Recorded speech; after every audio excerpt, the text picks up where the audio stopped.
Muy buenas tardes y muchísimas gracias por acompañarnos en esta nueva edición de Perspectivas de Izquierda, el programa que hacemos en vivo todos los sábados desde la Izquierda Diario Costa Rica. Hoy vamos a tocar el tema de las luchas de la juventud, la juventud precarizada en tiempos de pandemia. Tenemos a dos invitados de lujo en vivo desde Buenos Aires y desde el Estado español.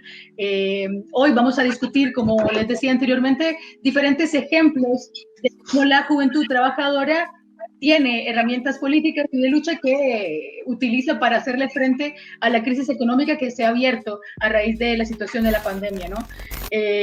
Voy a presentarles muy brevemente a nuestras personas invitadas del día de hoy. Tenemos, como les comentaba, desde Argentina y, bueno, un miembro de la red de precarizados.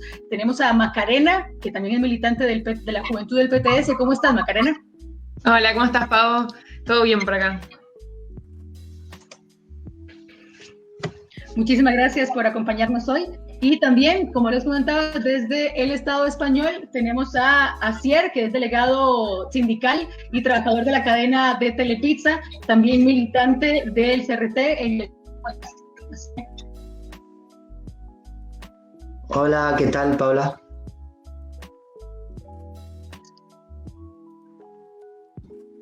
Bueno, también agradecerle a Asier que nos acompañe y bueno, a todas las personas que están en este momento vivo, sus inquietudes, sus saludos, sus comentarios y bueno, que difundamos también, ¿no?, la transmisión que vamos a tener el día de hoy. A manera de introducción, hemos preparado un video que un poco explica algunas de las luchas más importantes que hemos visto en las últimas semanas de la juventud precarizada. Entonces vamos a ir primero a ver ese video y luego vamos a comenzar a tener un intercambio con nuestros invitados. ¿Rebelde o precarizada? En el almacén de Amazon de Chicago, un pibe levanta un cartel. Nuestras vidas y nuestros bolsillos también son esenciales. Las mismas palabras que una enfermera en el hospital de Nueva York. En Bolonia, un rider lleva en la mochila un afiche: gente antes que ganancias. En Buenos Aires, una chica enmascarada levanta una pancarta. La precarización no se tomó cuarentena. En Zaragoza, los repartidores de Telepizza van a la huelga con una consigna: queremos servir comida sana a los más vulnerables y no que algunos hagan negocio. En Marsella, 10 jóvenes aferran una bandera después de tomar el local de McDonald's para convertirlo en un centro de distribución de alimentos para el barrio. Queremos igualdad para todo y en todas partes. La misma bronca, las mismas frases se levantaron este jueves 14 de mayo en varias ciudades de Argentina. La cuarentena policial no pudo evitar una serie de manifestaciones en distintas ciudades argentinas: Buenos Aires, Rosario, La Plata, Córdoba, Neuquén, Mendoza, San Salvador de Jujuy. Mar del Plata. Las voceras, en su mayoría mujeres, dieron la buena nueva: estamos organizando una red de precarias e informales. Algunos llevaban máscaras para no quemarse. De las asambleas virtuales pasaron a la acción callejera. No creen en las opciones que les dan los analistas de la OIT y los grandes medios. Morir por hambre o por el virus. ¿Quién dijo que tenemos que elegir entre esa miseria? ¿Y si nos organizamos? Antes de la pandemia, la juventud ya se estaba cansando. Se sentía en sus músculos y sus nervios como la gran perdedora del capitalismo en crisis, que en los trabajos era descartable, que iba a vivir peor que sus padres, que los políticos tradicionales le mienten y la ningunean. Millones de pibes y pibas hace rato que sienten que no le deben nada a este sistema. Quienes impulsamos la red internacional de la Izquierda Diario, nos jugamos con todo por cada lucha de las y los precarios, para que puedan poner en pie una organización masiva que pelee por sus demandas y se las imponga a los sindicatos que le dan la espalda. Como vimos, es parte de la nueva clase trabajadora que mueve el mundo. Si su bronca y rebeldía contagia al resto de los batallones que tienen en sus manos las palancas de la economía, nada será igual. Desde principios de este siglo, tratando de romper con el individualismo y pasividad que impuso el neoliberalismo, sectores juveniles han protagonizado fenómenos políticos, movimientos como el de mujeres y en defensa del medio ambiente, así como procesos de lucha de clases que veíamos antes de la pandemia. Es el caso de Chile. La profundidad de la actual crisis capitalista traerá nuevos enfrentamientos sociales y con ellos la necesidad de transformar estas rebeliones en luchas para terminar con la barbarie capitalista y abrir la perspectiva de un nuevo orden socialista. En este presente, en ese futuro, la juventud tiene un rol que jugar. Como decía León Trotsky, debatiendo cómo enfrentar la agonía del capitalismo y cómo reconstruir una organización que pudiera conducir las batallas decisivas, el movimiento se renueva con la juventud, libre de toda responsabilidad del pasado. Solo el entusiasmo fresco y el espíritu beligerante de la juventud pueden asegurar los primeros triunfos de la lucha, y solo estos devolverán al camino revolucionario a los mejores elementos de la vieja generación. Siempre fue así y siempre será así.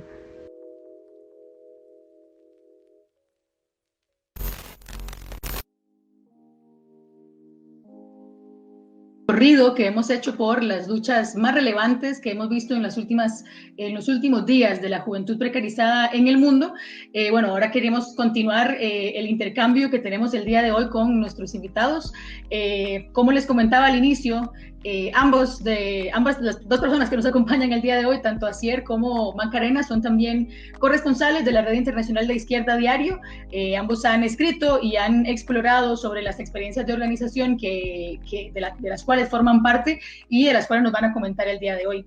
Entonces, bueno, luego de esta pequeña introducción, precisamente hablábamos, ¿no?, de las movilizaciones que ha habido y bueno, el artículo que acabamos de exponer en este video fue escrito por también un militante de la juventud del PTS en Argentina. Entonces, Macarena, queríamos preguntarte a vos que nos comentaras un poco cuál es y qué es efectivamente la red de precarizados, ¿no?, que es este espacio desde el cual vos nos acompañás el día de hoy. ¿Qué puedes comentarnos de esta experiencia?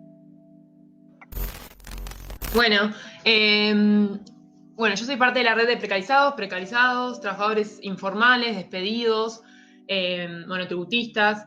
Nosotros hicimos una primera movilización el jueves pasado que estuvo buenísima, que nada, fuimos un montón, como decía un poco el video, en un montón de lugares del país, y que aparte lo más, una de las cosas más importantes es que en general los medios no venían mostrando la realidad de los trabajadores y trabajadoras, y nosotros, y menos de los más precarios, obviamente, y nosotros ese día logramos romper el cerco mediático, salió en todos los medios del país, si no, la Izquierda Diario, digamos, es el único que en general levanta estas luchas.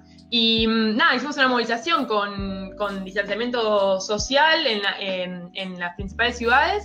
La red está conformada por un montón de jóvenes y gente que nunca supo lo que es tener vacaciones pagas, un contrato, ART, gente que no sabe que en sus laburos lo que es lo que es la organización sindical, o que la conoce, pero bueno,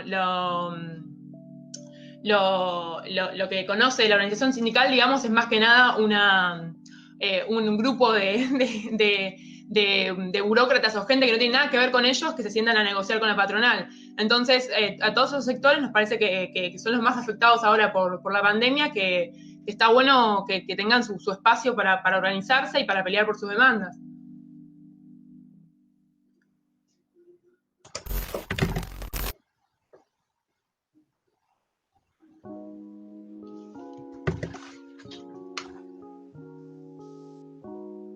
A vos, Asier.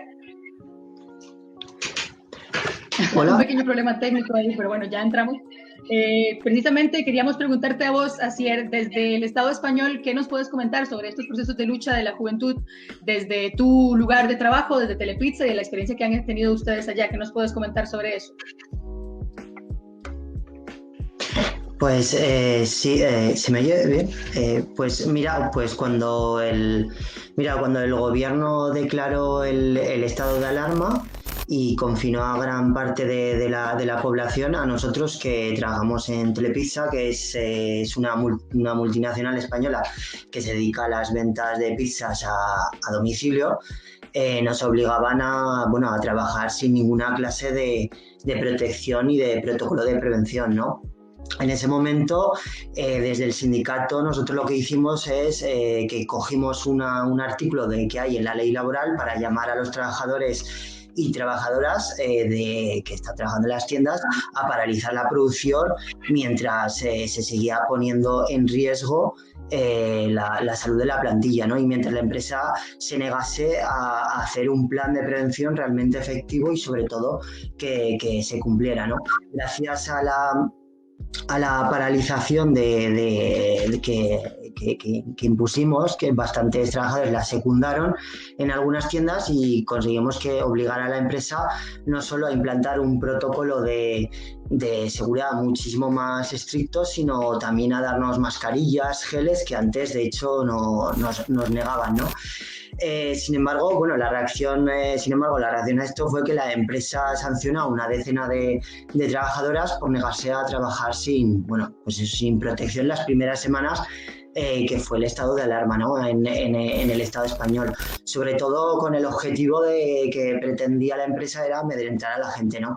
Pero la medida de acoso que tuvo la empresa, en vez de causar miedo, lo que provocó es un efecto contrario, ¿no? Porque caldeó muchísimo los ánimos en la empresa y a los pocos días, como protesta, convocamos una huelga que secundó el 90% de las tiendas convocadas, ¿no? Y de hecho conseguimos ser trending topic en el Twitter, permitiendo rodear de solidaridad el conflicto y asestarle un golpe muy duro a la empresa porque vive sobre todo de la imagen y la publicidad, ¿no?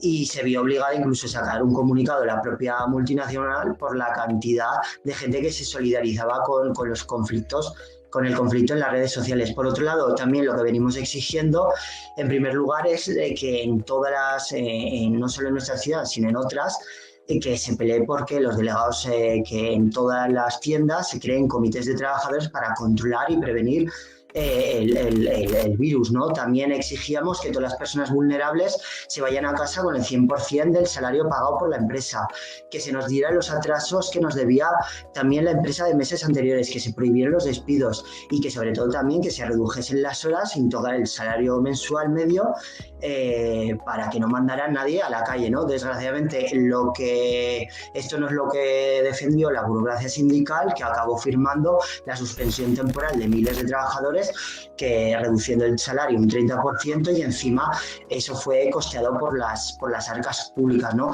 Lo cual aún resultaba muchísimo más vergonzoso porque Telepizza es una multinacional que va de millones de euros de impuestos en paraísos, que van destinados a paraísos fiscales, sobre todo para no pagar la sanidad pública, ¿no? Por el otro lado, el hecho de que el gobierno nos declarase un servicio esencial y que inyectase a las grandes empresas miles de millones de euros de dinero público y que Telepizza encima recibiera otros tantos millones, puso a discusión qué utilidad tenía la multinacional en toda esta crisis sanitaria y económica y demás, ¿no?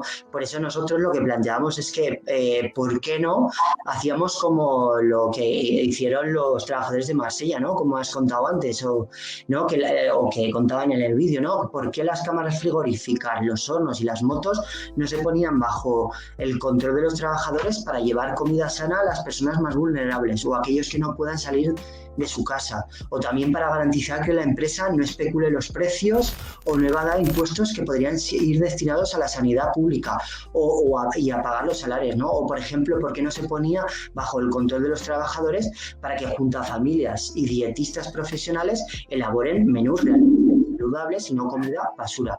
Por eso también le exigimos al gobierno que interviniera estas empresas en perspectiva, ¿no?, de nacionalizarlas, ¿no?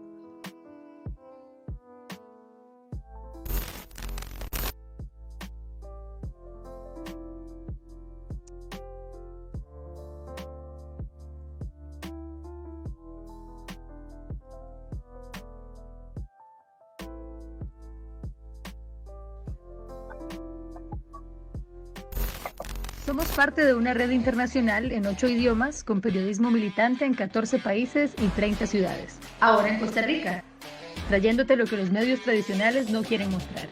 Seguinos en redes sociales, envíanos denuncias y unite a la Izquierda Diario Costa Rica.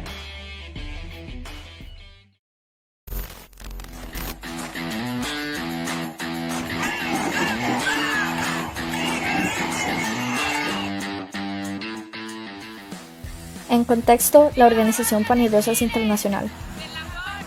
Pan y Rosas es una agrupación internacionalista de mujeres de Alemania, el Estado español, Italia, Francia, Estados Unidos, México, Venezuela, Brasil, Perú, Bolivia, Chile, Argentina, Uruguay y Costa Rica.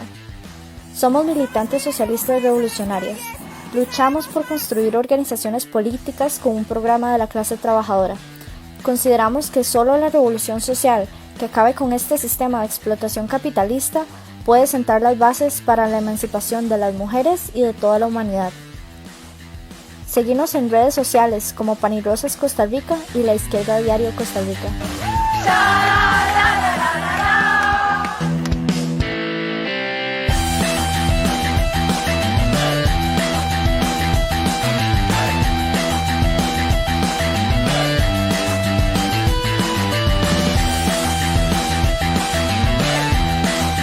Precisamente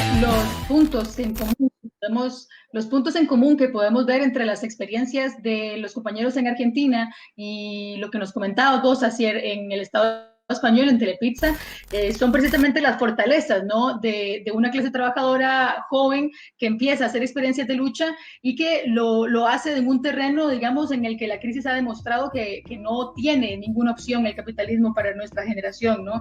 Como bien lo planteabas, bueno, a pesar del amedrentamiento, a pesar de las diferencias y las divisiones que se intentan hacer entre sectores formales, no formales, contratados o no. Macarena, precisamente queríamos que nos comentaras sobre estos esfuerzos en torno a la red de precarizados, ¿no? Estas líneas artificiales que ponen entre la clase trabajadora que tiene derechos formales y la que no, una juventud precarizada que usualmente es la que no. ¿Cómo, digamos, cuáles son los planteos que tienen ustedes desde la red de precarizados al respecto de esto? Sí, tenemos mucho en común con los trabajadores también del Estado español, por lo que contaba ayer. Mira, te cuento un poco más. El otro día cuando hicimos la movilización, por ejemplo, habló una compañera, Eve, que es trabajadora doméstica, que ella, no tiene contrato, digamos, obviamente, y contaba un poco la situación de las trabajadoras domésticas, que muy pocas tienen contrato y muchas están incluso siendo mantenidas en contra de su voluntad, digamos, o sea, en las casas de sus patrones para cumplir con la cuarentena ahí, y que muchas son de otros países y no pueden obtener, por ejemplo, el subsidio del Estado, que es el ingreso de emergencia ahora por la cuarentena, por no ser de nacionalidad argentina, digamos. Y lo mismo contaban otros compañeros, por ejemplo, de repartidores. Habló un repartidor de Rappi que es colombiano y contaba su situación acá. Habló una trabajadora de limpieza del aeropuerto, que también contaba su situación muy parecida de precarización, porque, bueno, trabaja en una tercerizada. O sea, las historias, digamos, se repetían y también estamos los que somos directamente contratados, trabajadores del Estado, pero precarizados, digamos, como yo. Y lo que tiene la red es eso, o sea, lo que este sistema y sus gobiernos y sus burocracias sindicales intentan todo el tiempo es dividir, y se basan sobre divisiones entre hombres y mujeres, entre distintas nacionalidades, entre contratados y entre los que están tercerizados o los que no tienen contrato. Bueno, la red lo que hace es romper eso, y después la red también lo que está empezando a discutir, ¿no? Porque todo esto lo discuten desde abajo.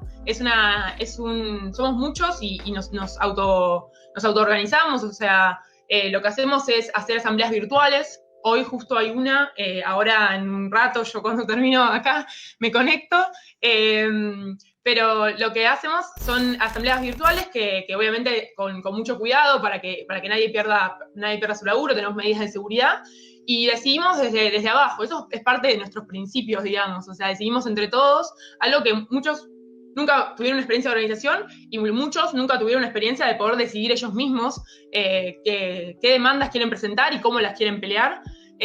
Por ejemplo, bueno, están en esas asambleas podemos ir a discutir demandas como que si despiden a uno, nos levantamos todos, estamos en contra de los despidos, de las suspensiones, que todos cobren este ingreso familiar de emergencia, que igual es mínimo, es algo muy básico que da el Estado, que no alcanza.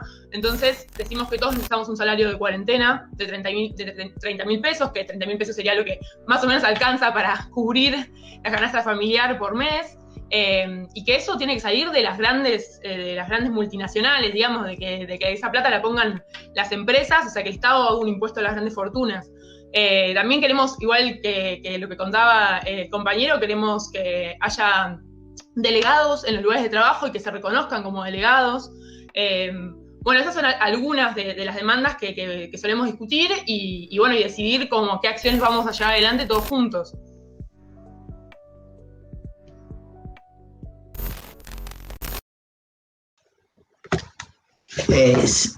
Hola, ¿me oyes? Sí.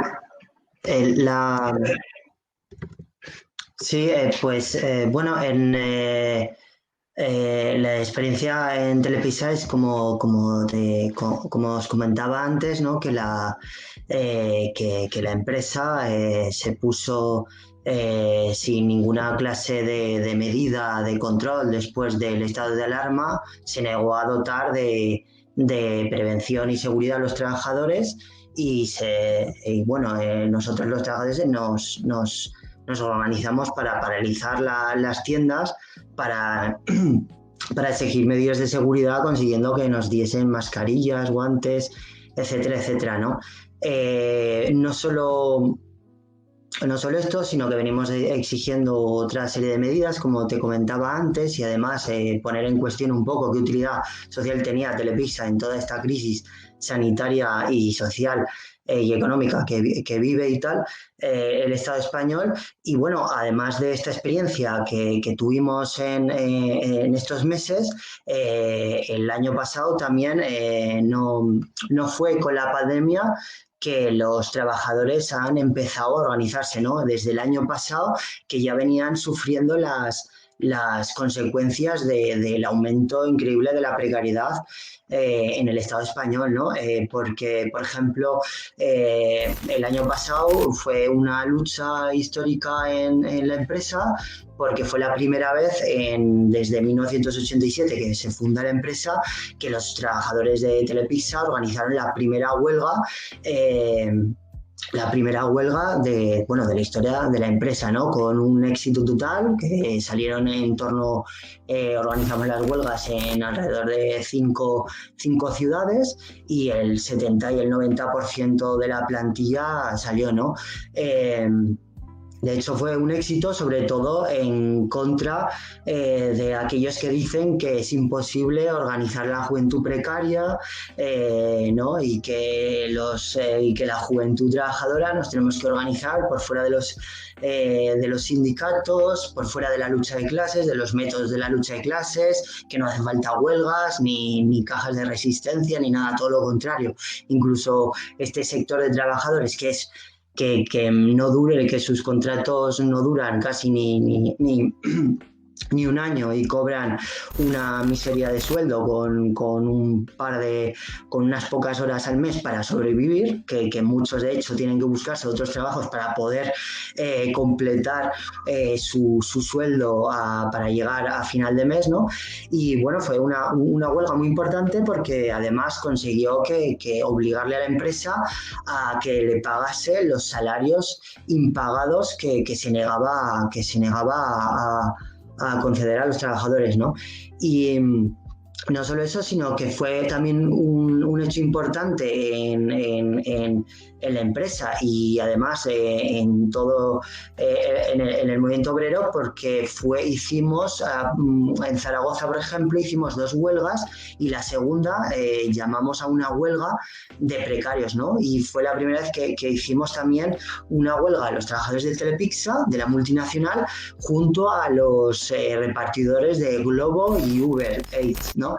Que es que permitiendo, ¿no? Que dentro, que incluso a pesar de la enorme precariedad que hay en estos sectores, es posible establecer lazos de coordinación y de movilización, ¿no? Como de manera, no sé, de manera como lo están haciendo también los compañeros en Argentina, que es impresionante, ¿no? Como contaba la compañera, cómo se están organizando, ¿no?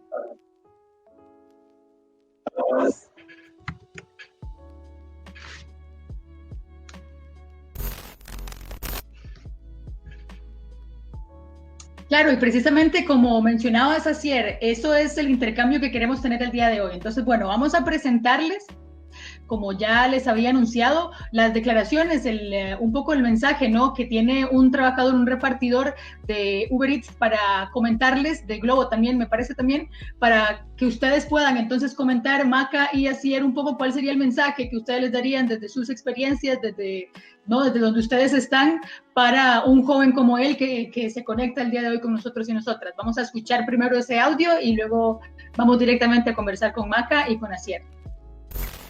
Buenas tardes, muchachas. Saludos desde San José, Costa Rica.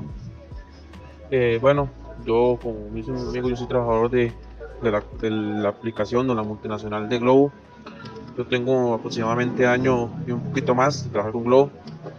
Bueno, en nuestra manifestación con Globo es que a principios de diciembre del año pasado nos hicieron rebajas de la tarifa base de 600 colones a 250, nos subieron un kilometraje de 175 a 190, teniendo un porcentaje de ganancia como de si ganábamos un 80%, ahora estamos ganando un 30% a base de lo que ganábamos antes. Tengo pantallazos de la diferencia de lo que se ganaba antes, el año pasado, con como estaba la tarifa, a como está ahorita.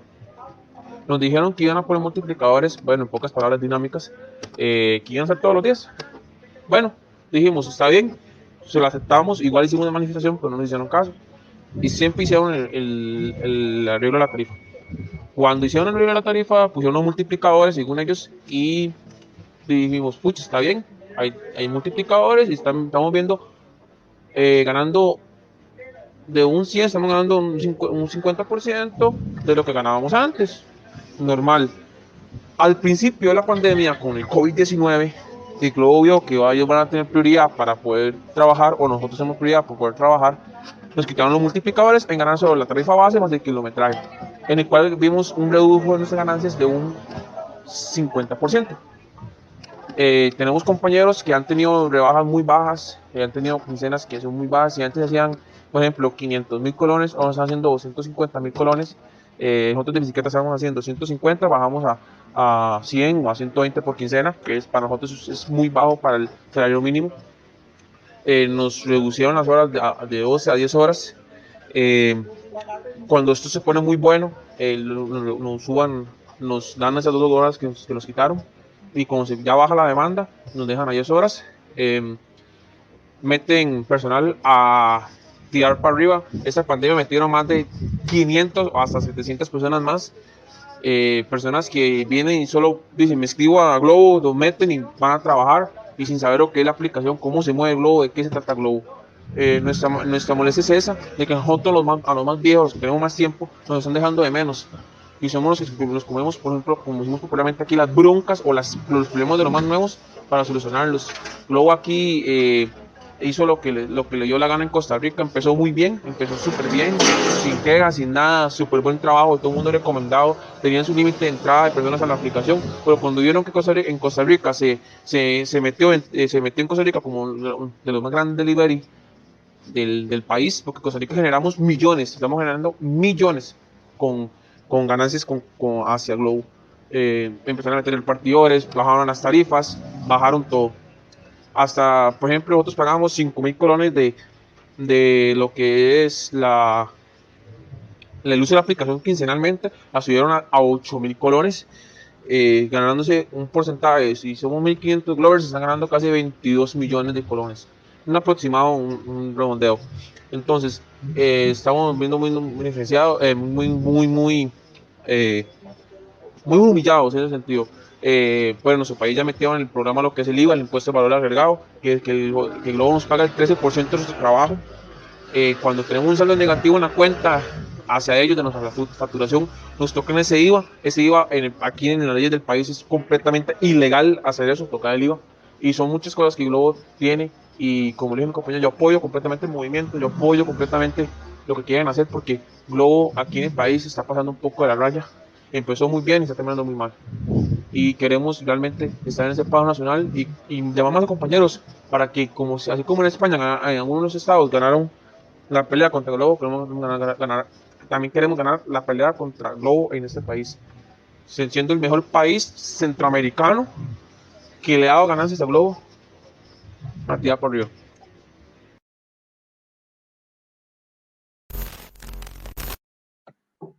Bueno, y precisamente como terminaba, ¿no?, el audio del compañero, queríamos preguntarles primero a vos, Maca, ¿qué sería el mensaje que le das vos, ¿no?, a este joven que dice que quiere ganar también desde acá, desde Costa Rica?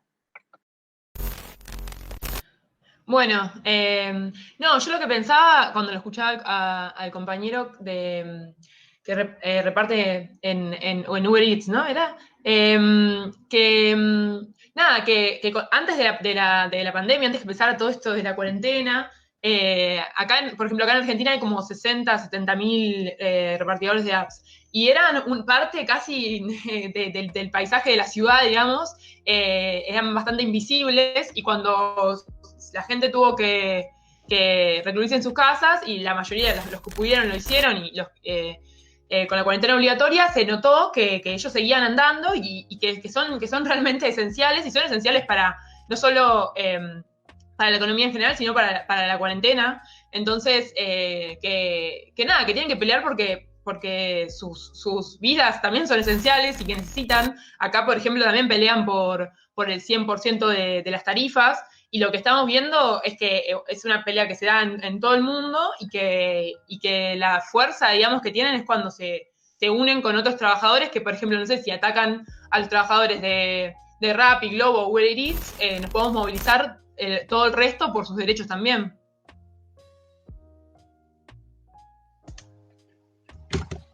Buenísimo. ¿Y vos qué tendrías para decirle?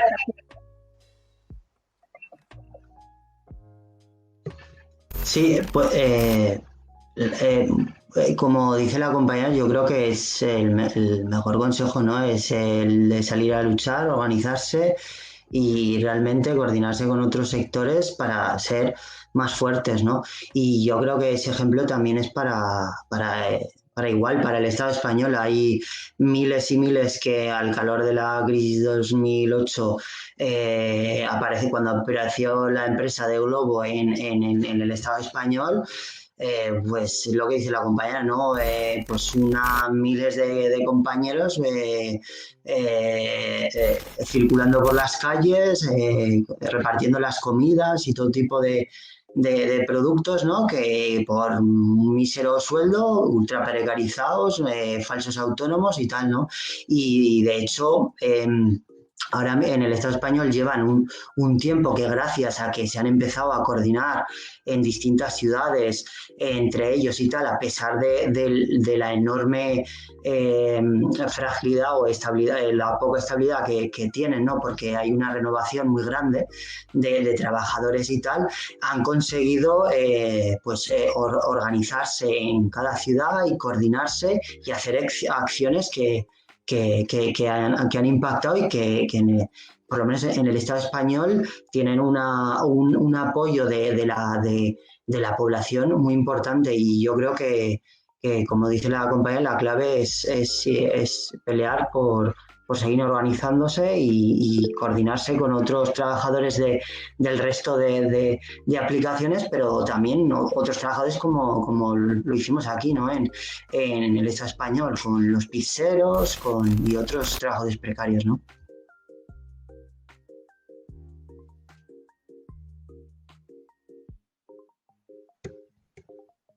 Bueno, y con este mensaje, precisamente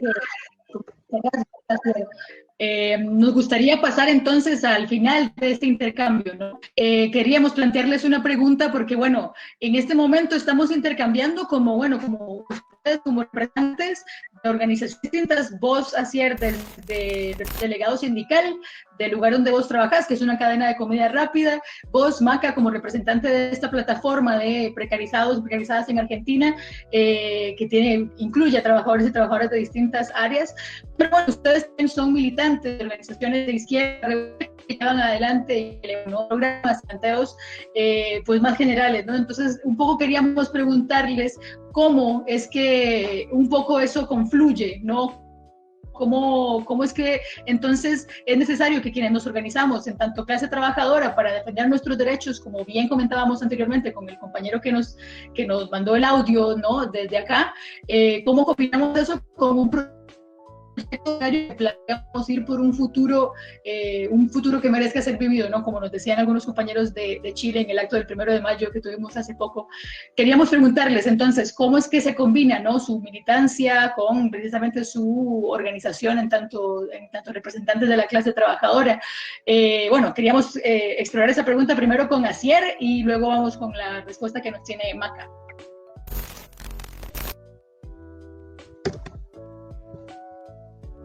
Sí, pues mira, yo creo que un punto importante para empezar a dar ese paso que tú comentas, ¿no? De ligar la militancia política con la lucha sindical que estamos llevando, es empezar por romper la lógica del corporativismo obrero, ¿no? Que muchas veces es lo que se apoya a la burocracia sindical para dividir a los trabajadores y trabajadoras e impedir que la clase obrera no solo lleve al fracaso todas las luchas, sino que además impida que la clase trabajadora asuma las demandas del resto de colectivos oprimidos, ¿no? Sobre todo porque acaba bloqueando que los trabajadores puedan defender una salida política independiente, ¿no? Por otro lado, la experiencia en estos años, desde la última crisis económica del 2008, con el movimiento de la juventud, de los indignados del 15M que ocuparon las plazas españolas, las trabajadoras precarias del 8M o la revuelta de los jóvenes catalanes que levantaron barricadas, que era la juventud precaria en lucha en Barcelona, demostró que también no es suficiente la presión extrema para derrotar los ataques y dar una salida para enfrentar los ataques y dar una salida política, ¿no? Porque en todos ellos la burocracia sindical consiguió aislar estas luchas del resto de trabajadores, y esta faena la acabó rematando en el Estado español la aparición del neorreformismo, ¿no? De Podemos, etcétera, ¿no? Diciendo que se podían cambiar las cosas pactando o negociando con el régimen político, ¿no? Pero la realidad es que esto se ha demostrado un fracaso total, ¿no? Ya se había demostrado que el neorreformismo en Grecia con Syriza acabó aplicando los planes de los banqueros europeos sobre la población trabajadora griega. Ahora en el Estado español esta experiencia se ha vuelto a repetir con la entrada de Podemos, Izquierda Unida y el mismísimo Partido Comunista al gobierno social liberal del Partido Socialista, ¿no? Que fue uno de los responsables que aplicó las contrarreformas contra la juventud trabajadora durante los últimos 30 años, ¿no? Y que ahora hicieron un salvataje a las grandes empresas a costa de la clase trabajadora, ¿no? Que nuevamente vamos a tener que pagar con despidos, rebajas salariales, recortes públicos, como ya anunciaba la banca española, ¿no? Que el gobernador de la Banca de España, ¿no? Por eso es fundamental que levantemos un partido anticapitalista, revolucionario y sobre todo internacionalista que organiza la juventud precaria combativa, que frente a la ilusión política del neorreformismo se proponga acabar con la burocracia sindical que está ayudando, de hecho, a dividir a los trabajadores, y que peleemos por unir las luchas y los movimientos de los precarios y las precarias con el resto de la clase trabajadora, ¿no? Como venimos planteando, ¿no? Que sin la cual es imposible que funcione el capitalismo, sin plantear una alternativa de independencia política que se proponga cuestionar los negocios de los capitalistas y su propiedad, es imposible darle una salida a esta crisis económica. Bueno, Pau, yo retomando un poco tu pregunta, sí, o sea, yo soy militante socialista, soy militante de la juventud del PTS, además de ser parte de esta red es algo más amplio, digamos, donde forman parte personas con distintas ideologías, pero que peleamos por el programa, los puntos y las demandas que habíamos hablado antes. Pero bueno, también soy parte de la Red Internacional de la Izquierda Diario, junto con ustedes. Y quería entender algunas cosas. O sea, la pandemia mostró y pudimos comprobarlo en este intercambio, digamos, que los sufrimientos y las luchas de los trabajadores y trabajadoras son muy similares en todo el mundo, aunque los gobiernos ante la pandemia tuvieron distintas estrategias para abordar esta crisis. Por ejemplo, hay gobiernos con tintes más de derecha, como Trump y Bolsonaro, hay gobiernos de tinte más progresista, que algunos eligieron la estrategia de priorizar la cuarentena, otros dijeron, bueno, vamos a una inmunidad colectiva, un contagio colectivo, diciendo, bueno, podemos mantener la economía intacta. La verdad es que a 2 meses ya de esto, a más de 2 meses de esta pandemia, vemos que los resultados son bastante similares. O sea, nos llevan a los trabajadores a más hambre, despidos, precarización y muertes por contagio. Y a los empresarios a salvatajes económicos enormes. En Latinoamérica el panorama es bastante particular porque estamos atados al imperialismo a través de las enormes deudas externas que se siguen pagando incluso en plena crisis, cuando no hay ni barbijos en los hospitales. Acá en Argentina nosotros ya venimos planteando en todos lados y hace muchos años, que incluso en el Congreso con Nicolás del Caño y con nuestra compañera Miriam Bregman, que hay que desconocer la deuda externa, que es ilegítima, y también planteamos la urgencia de un impuesto a las grandes fortunas. Porque mientras tanto la realidad es otra. O sea, los estados están pagándole a las multinacionales con la plata de los jubilados. Nosotros queremos discutir esto, queremos discutir de conjunto a dónde van los recursos del país. Por ejemplo, acá, además de desconocer la deuda, es clave frenar la fuga de capitales y la especulación. O sea, para que se dimensionen, acá en Argentina, entre 500 firmas privadas manejan el comercio exterior. La solución que vemos a esto es que el Estado controle los recursos que entran y salen y tener un banco único estatal controlado por trabajadores y usuarios, para que los recursos estén en manos de los trabajadores. Porque queremos que deje de haber casas sin gente y gente sin casas, que nadie se quede sin agua, algo tan básico, que las mayorías no tengan que elegir entre comprar un alcohol en gel o un paquete de fideos. O sea que el Estado también deje de tener como variable siempre de ajuste a la juventud y a los jubilados, que eso pasa en todo el mundo. O sea, nuestra pelea más de conjunto es que los trabajadores podamos elegir nuestro destino. Lo que planteamos es un gobierno de los trabajadores y las trabajadoras en ruptura con el capitalismo, como bien planteaba el compañero de España, y es pararnos en el enorme desarrollo de la ciencia y la tecnología que ya conquistó la humanidad en el capitalismo, para trabajar todos y trabajar menos. Que haya tiempo y recursos para que la humanidad entera pueda desarrollar al máximo sus capacidades, y que el arte y la ciencia sean libres, por ejemplo, que no estén atados a la acumulación de los capitalistas. Peleamos por una sociedad sin explotación y sin opresión, y que también esté, ¿cómo se dice?, reconciliada con la naturaleza, porque hay una crisis ecológica enorme hoy en día. Hoy también se habla mucho de esto, de qué mundo va a quedar post-pandemia, o sea, de cómo será el mundo después de la pandemia. Y bueno, yo creo que la burguesía en todo el mundo ya trazó un plan y vemos hacia dónde nos llevan. O sea, estamos viendo hacia dónde nos llevan. Yo creo que la conquista de otro futuro distinto al que estamos viendo ahora está completamente en nuestras manos y que se va a dar inevitablemente en el choque de una clase contra otra. Por eso peleamos, digamos.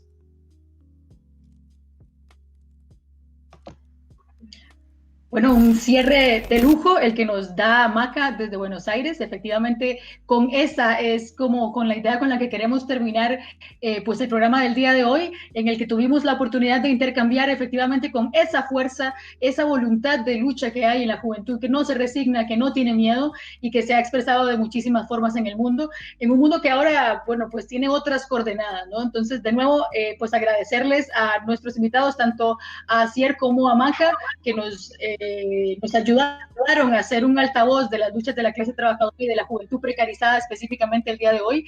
Agradecerles mucho por acompañarnos el día de hoy y a todas las personas que se sumaron a este programa en vivo. Vamos a estar compartiendo esa transmisión completa luego por nuestro canal de YouTube y nuestras redes sociales. Muchísimas gracias de nuevo por estar con nosotros. A vosotros. Muchas gracias. Gracias. Fuerza allá en España y en Costa Rica. Fuerza.